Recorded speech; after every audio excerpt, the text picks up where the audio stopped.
श्री राधे राधे। भक्तों, प्रभु का कीर्तन सभी का कल्याण करता है।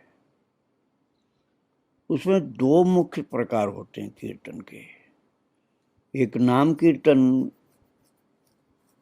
और दूसरा लीला कीर्तन।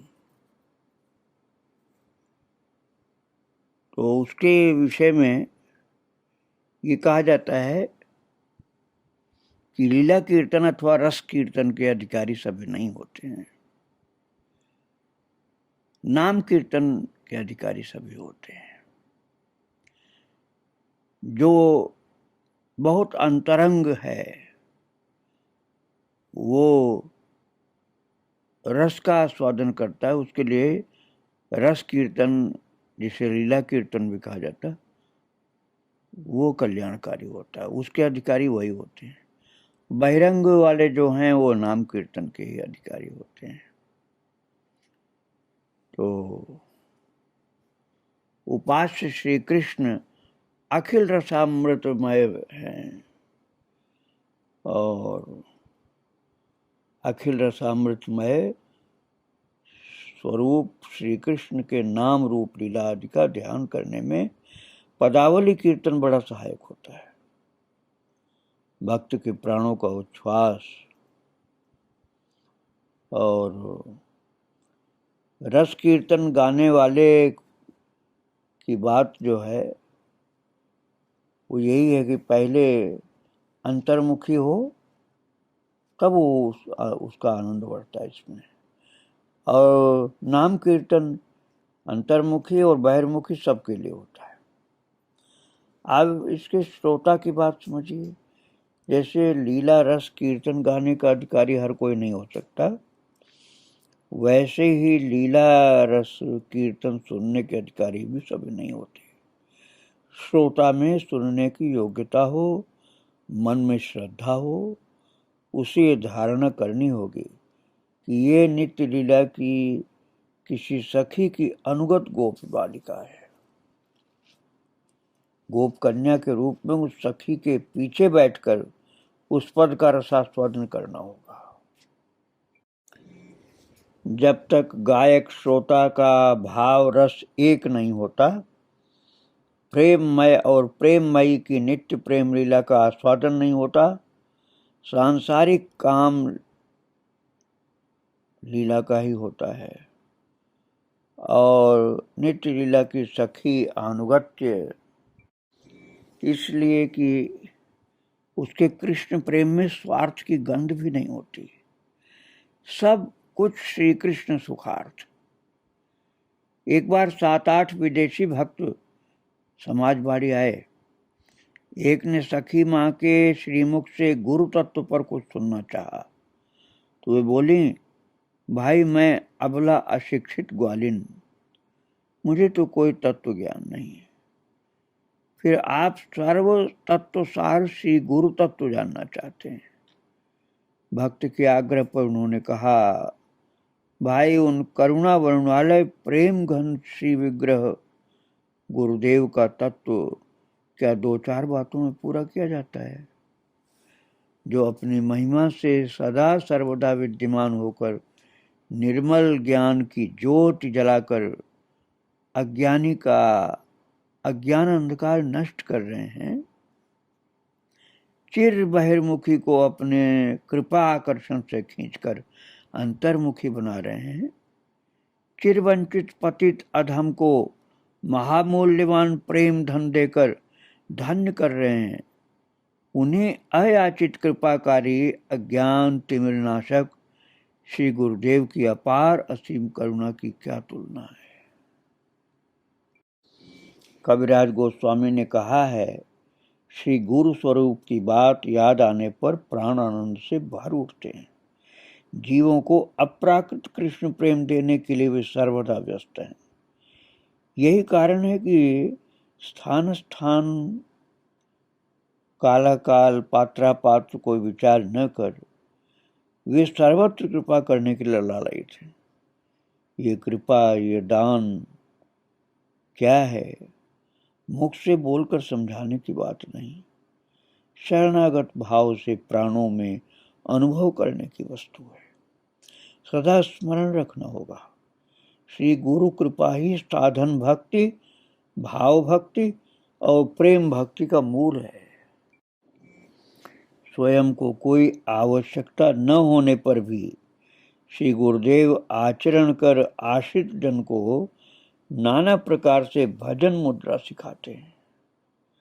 भाई गुरु कृपा ही केवलम, गुरु कृपा के बिना कुछ नहीं होता, नहीं होगा और नहीं हो सकता, इसे निश्चित समझना।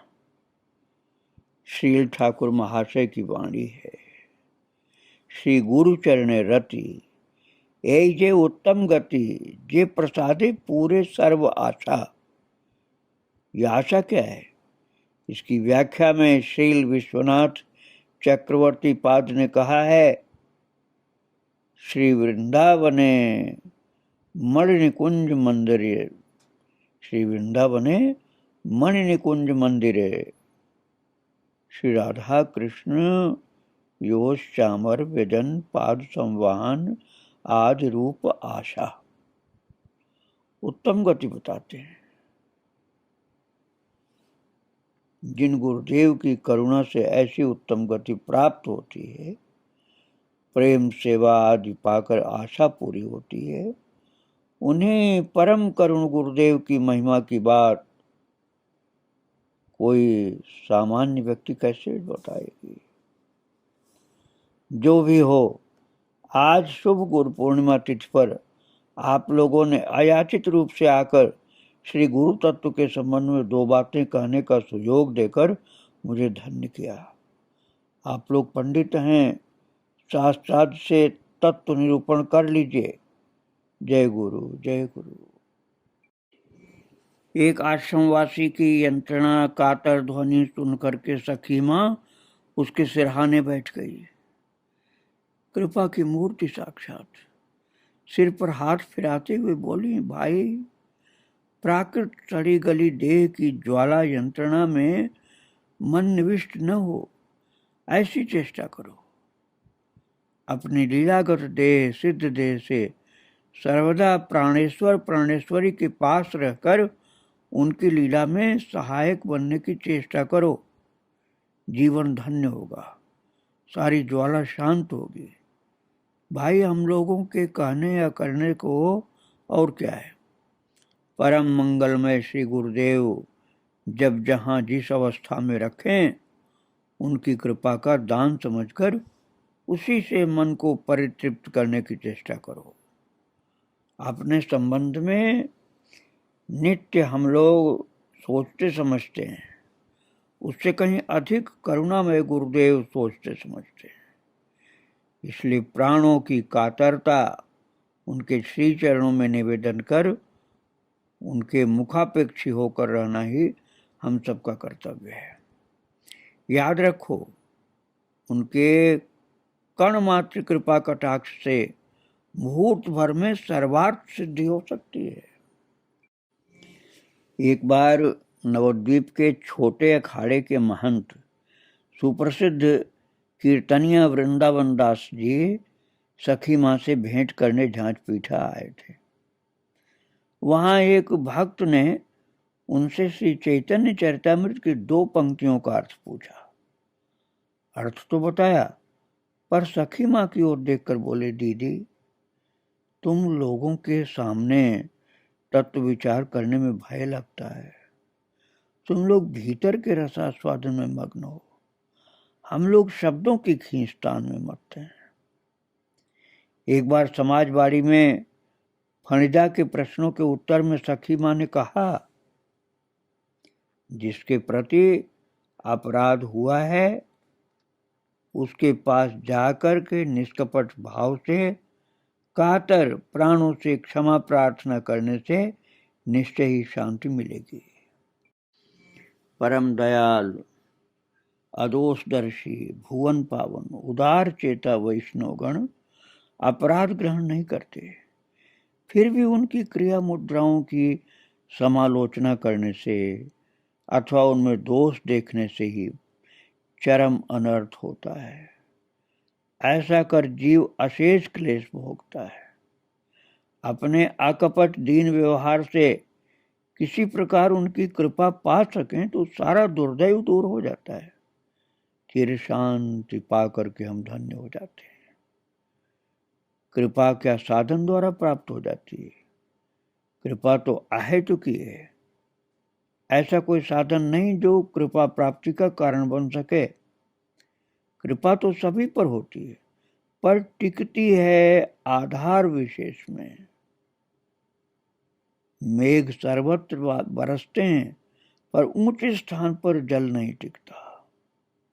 बालुकामय भूमि पर भी जल की कोई प्रतिक्रिया दिखाई नहीं देती। पर इसका अर्थ यह नहीं है कि वहां वर्षा नहीं होती। कृपा स्रोत का कोई निर्दिष्ट पथ हो तो भी नहीं। कारण कृपा कृपा ही है, वो पूरी तरह स्वतंत्र है। कभी किसी भी कारण से कृपा के अधीन नहीं, किसी के अधीन नहीं। किसी भी कारण से किसी के अधीन नहीं। कृपा का कारण कृपा छोड़ और कुछ नहीं मान सकते। फिर भी एक बात सदा याद रखना, स्रोत सर्वदा निम्नगामी होता है। अभिमान मंच से थोड़ा उतरे बिना, नीचे हुए बिना कृपा शक्ति का फल नहीं मिलता है। कृपा के संदर्भ में एक बार साथियों से कहा, आज किसी विपदा में पड़कर मैंने भगवान से कातर प्रार्थना की, उन्होंने विपदा से उद्धार किया। यदि मैं इसी को भगवत कृपा की पराकाष्ठा मानूं तो बड़ी भूल होगी। ऐसा समय भी आ सकता है जब प्रार्थना करने पर भी विपद से छुटकारा न मिले। तब क्या मेरा मन विद्रोही नहीं होगा? भाई, नाराज नहीं होना। जो सच्चा भक्त है वो सुख दुख में समान भाव से ही उनकी कृपा अनुभव करता है और इसी से धन्य होगा। श्री गुरुदेव जी कहते हैं कि कृपा दो प्रकार से आती है, एक अनुकूल रूप से, दूसरी प्रतिकूल रूप से। कभी एकाएक ऐसी विपदा आती है कि धैर्य पूर्वक सहन करना असंभव लगता है, किंतु सही माने में निर्भरशील व्यक्ति धैर्य नहीं खोता। कहता है ये भी मेरे प्रभु का दान है। गीता जी में कहा गया ना, दुखे स्वनुद्विग्न मना सुखे सुविगत स्पृह। गीता की बात यथार्थ भक्त में ही देखने को मिलती है। विपद पर विपद, जीवन में विपद, आंधी में विपद की आंधी चल रही है, उसमें भी कभी थोड़ा सा भी विराम नहीं आया। फिर भी भक्त अणुमात्र भी विचलित नहीं हुआ, उनकी करुणा में कोई संदेह नहीं किया। कर्ता की इच्छा से कर्म, उनकी जो इच्छा होगी करेंगे, उसमें कहने को या आपत्ति करने को मेरा क्या। मैं तो उनके हाथ की पुतली हूं, जैसे नचाएंगे नाचूंगी। साधुओं से सुना है, जिसके हृदय में भगवत प्रेम का संचार होता है उसके जन्म जन्मांतर के सारे कर्म दग्ध हो जाते हैं। फिर कर्मानुरूप फल और आएंगे कहां से? भगवान दुख दे रहे हैं, ये बात मन में लाना भी उचित नहीं है। कारण बिना प्रयोजन कोई कुछ नहीं करता। दुख देने के पीछे भगवान का कोई प्रयोजन है क्या? ऐसा लगता है? भक्त के आगे जो दुख आता है वो उसी के कल्याण के लिए आया है, ऐसा समझना चाहिए। प्रकाश और अंधकार दोनों न होने से दर्शन कार्य नहीं चलता। उसी प्रकार सुख दुख दोनों में उन्हें अनुभव किए बिना उनके दर्शन पूरी तरह सार्थक नहीं होते। वे जैसे आनंद स्वरूप, वैसे ही भीषणम भीषणानाम, वे सुख स्वरूप हैं। दुख की मूर्ति भी उन्हीं की है। भक्त भली भांत समझता है कि सुख दुख भगवान के दो हाथ हैं, इसलिए वह दोनों में से किसी को भी नहीं छोड़ सकता। दूसरे लोग दुख में अधीर हो उठते हैं, भक्त धैर्य नहीं खोता। यही भक्त की विशेषता है। इसे आराध्य देव के चरणों की सेवा का फल समझना। भगवान ने भक्त को जिस मधुरादपि मधुर भक्ति का आस्वाद दिया है, वो उसी में विभोर रहता है और किसी बात में उसका मन नहीं जाता। भक्त भी भगवान से प्रार्थना करता है,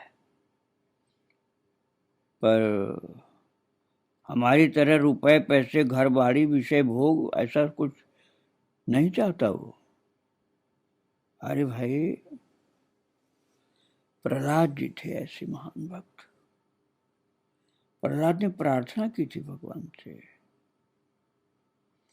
नाथ योनि सहस्रेषु एषु एषु व्रजाम्यहम् तेषु तेषु अचला भक्ति रच्युतास्तु सदा त्वयि। मैं कहीं भी किसी भी अवस्था में क्यों न रहूं, तुम में मेरी अचला भक्ति विश्वास रहे। हर अवस्था में मेरी भक्ति अचला अर्थात चलायमान न होने वाली हो। भक्त विपद से उद्धार है तो प्रार्थना नहीं करता। उसका कहना है मेरे प्रति मुहूर्त की अवस्थिति के लिए वे कितना ध्यान रख रहे हैं, मुझ में तो किसी प्रतिदान की सामर्थ्य नहीं। ये बात याद करते ही मैं लज्जित हो जाता हूँ। ये दो वो दो ऐसा कह करके प्रार्थना किस मुख से करूंगा। सखी माँ इसी उच्च कोट की भक्ति में स्थित थी। सखी माँ कहती थी कि मैंने तुम्हें कभी नहीं चाहा, तुमने ही इस अभागे को चाहा। मैंने तुम्हें पुकारा नहीं, तुम स्वयं ही हृदय में आ बैठे। फिर आदर के बदले हे सखा तुम्हें अनादर ही मिला। मैं तुमसे दूर गया तो तुमने दोनों हाथ पसार मुझे पकड़कर हृदय से लगा लिया। उस रास्ते मत जाओ, लौट आओ। इस प्रकार मेरे कान में कितना कुछ कहा, मैं फिर भी चला गया। तुम लौटा लाने के लिए पीछे पीछे दौड़े। तुमने इस पापी अपराधी का बोझ हंसते हंसते ढोया। इतना ही नहीं, मेरी स्वयं की जो विपदा, वो मैंने विपदा स्वयं खड़ी की थी, उसमें भी तुम मुझे अपने सीने से लगाए रखे। सखी माँ के गुणों का बखान कैसे हो। वे तो गुणों की खान थी। उनकी हर बात में, हर काम में, हर सोच विचार में कोई न कोई विशिष्टता रहती थी। पर दुख कातरता, उदारता, प्रेम, करुणा ऐसे ही महत तत्वों से गठित या उनका सर्वांग ऐसा नहीं होता था तो बड़े बाबा महाशय उनके कंधों पर वो गुरुभार नहीं रखते। बड़े बाबा को पता था कि सखी माँ महान भक्त है, इसलिए उन्होंने सेवा कार्य उनके जिम्मे किया था। गुरुतर सेवा भार बात है झांट पीठा मठ की। रात काफी हो गई। ठाकुर निद्रा देवी की गोद में चले गए। अन्य लोग प्रसाद पाकर विश्राम करने चले गए। कुंजदासी आदि कुछ एक लोग सखी माँ के पास बैठे सेवा कार्य सहयोग कर रहे थे। कुंजदास जी बिना कुछ कहे एकाएक उठकर चले गए। उधर बड़े बाबा निताई गौर हरि बोल ऐसा बोलते हुए मठ लौटे। थोड़ा संकोच सा करते हुए बोले, ललिता अभी प्रसाद नहीं पाया, कुछ है? देखो परेशान होने की आवश्यकता नहीं, कुछ हो प्रसाद तो प्रसाद, अभी पाया नहीं है, इसलिए बोला। सखी माँ बोली, परेशानी की क्या बात है महाराज जी, श्री राधा कांत के भोग का परोसा रखा है। ये ऐसा कह करके वो प्रसाद लेने दौड़ी गई। देखा वो परोसा कुंजदास खा रहे हैं। सखी माँ ने व्याकुल होकर कुंजदास जी को सारी बात बताई, तो उन्होंने वही प्रसाद बड़े बाबा के लिए लाई गई थाली में रख दिया। और बड़े बाबा ने अनजान बनकर के प्रसाद पा लिया और थाली में जो बचा था उसकी ओर संकेत करते हुए ललिता दीदी से कहा, कुंज को वंचित कर मुझे प्रसाद दिया, अब जो बचा उसे दो। सखी माँ अपने को रोक न सकी, कांपते कांपते रुआसी आवाज में बोली, मैं घोर अपराधी हूं, आपको कुंज दादा का उच्छिष्ट दिया था। हाय हाय, मैं मर क्यों नहीं गई, मैंने गुरु के प्रति इतना बड़ा अपराध किया। बड़े बाबा थोड़ा क्रोध करते हुए बोले, अरे इतने दिन राधा कांत की सेवा कर, इतने साधु महंतों की कृपा पा करके यही मिला, प्रसाद कभी उच्छिष्ट होता है क्या? अरे ये अन्न राधा कांत को समर्पित किया था, ये उच्छिष्ट नहीं हो सकता है, ये भगवान का प्रसाद है। बोली, जी किशोरी दीदी ने ठाकुर को समर्पण किया है, तो फिर तुम लोगों को कितने दिन कितनी बार कहा है कि महाप्रसाद कभी उच्छिष्ट नहीं होता। जी, हम लोग तो इसी विश्वास से प्रसाद लेते हैं, पर ये तो कुंज दादा का, अर्थात कुंज दादा प्रसाद पा रहे थे वो है। बड़े बाबा धमकाते हुए बोले, फिर वही बात, अरे कुंज ने ठाकुर का प्रसाद ही तो खाया है। शास्त्रकारों ने हाथ उठा उठा करके उच्च कंठ से घोषणा की है, कुक्कुरा मुखाद भ्रष्टम तदन्नम पावनम महत। अर्थात भगवान का प्रसाद यदि कुत्ते ने भी खा लिया हो तब भी वो परम पवित्र रहता है। इतनी प्रसाद की महिमा। तुम स्वयं इस भाव से चलोगी और लड़के लोगों को भी ये शिक्षा दोगी। याद रखो, मैंने अपने इन लड़के बच्चों का भार तुम्हें दिया है। देखना इन लोगों का आचार व्यवहार कहीं शास्त्र विरुद्ध न हो, लोग किसी प्रकार का कटाक्ष न कर पाए। दूसरे का दुख देखकर तो सखी माँ तुरंत कातर हो जाती थी और उसके निवारण के लिए व्यग्र व्यस्त हो जाती। आवश्यक होता तो बड़े बाबा महाशय से, महाराज इस विषय में प्रेम से झगड़ भी लेती थी,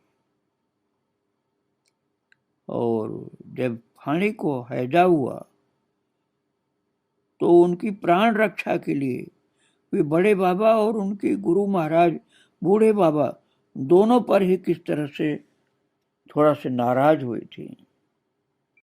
भक्तों, फणी का दोष ये था कि वे पुरी में फैली जो महामारी थी उसके समय बड़े बाबा की आज्ञा का उल्लंघन करके नगर कीर्तन छोड़ करके चले गए और लोभवश आउलिया मठ जा करके अप्रसादी खिचड़ी खा गए। जो भोग नहीं लगी थी वो खिचड़ी पा लिया।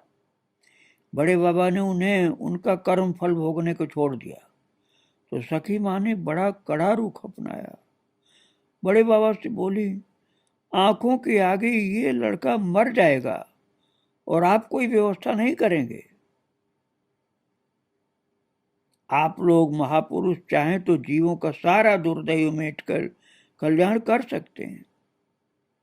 आप लोगों की अवहेलना से ही जीव ऐसी विपदा में पड़ करके हाथ पैर पटकता है। आप लोग जीवों के मंगल की इच्छा करें तो भगवान वो इच्छा पूरी करने को बाध्य होंगे। उन दिनों बूढ़े बाबा जांच पीठा मठ में ही थे। सखी माँ बहुत पीछे पड़ी तो बड़े बाबा बोले, एक बार बाबा अर्थात गुरुदेव से कहो।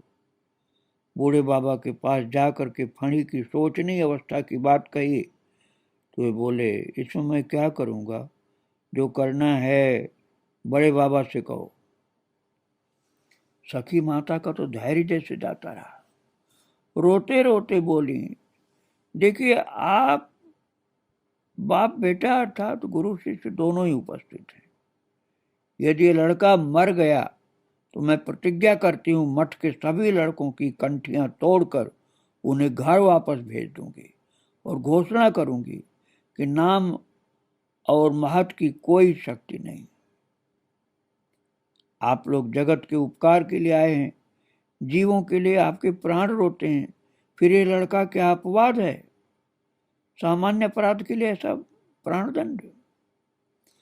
ऐसी महाप्राण थी सखी मां। बड़े बाबा की कृपा शक्ति से उस दिन फणी की प्राण की रक्षा तो हुई।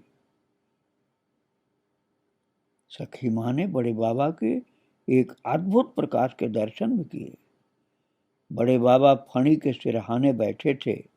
सखी मां ने एकाएक देखा कि उनके स्थान पर एक उज्जवल श्वेत वर्ण तेजस्वी महापुरुष बैठे, हल मूसल लिए हुए, नील वस्त्र धारण किए हुए और आंखें रक्त वर्ण की। देखते ही वे चीख पड़ी, देखो देखो कैसे अपूर्व दर्शन। और भक्तों, उस समय जब बड़े बाबा के अंदर श्री बलराम जी प्रकट हुए तो तुरंत वो फणी जो मर रहा था बिल्कुल ठीक हो गया, स्वस्थ हो गया, प्राण रक्षा हो गई। ऐसी कृपा जो प्रकट हुई वो सखी मां की विशाल हृदय के कारण हुई थी। सखी मां इस कृपा के लिए अपने गुरु से भी झगड़ सी गई थी। तब उनका भाव देख करके भगवान ने श्री बलराम का रूप प्रकट किया था। आगे माता के चरित्र को और सुनाऊंगा मैं। आज उनको प्रणाम करके यहीं विराम दे रहा हूँ। श्री राधे राधे, जय श्री राधे।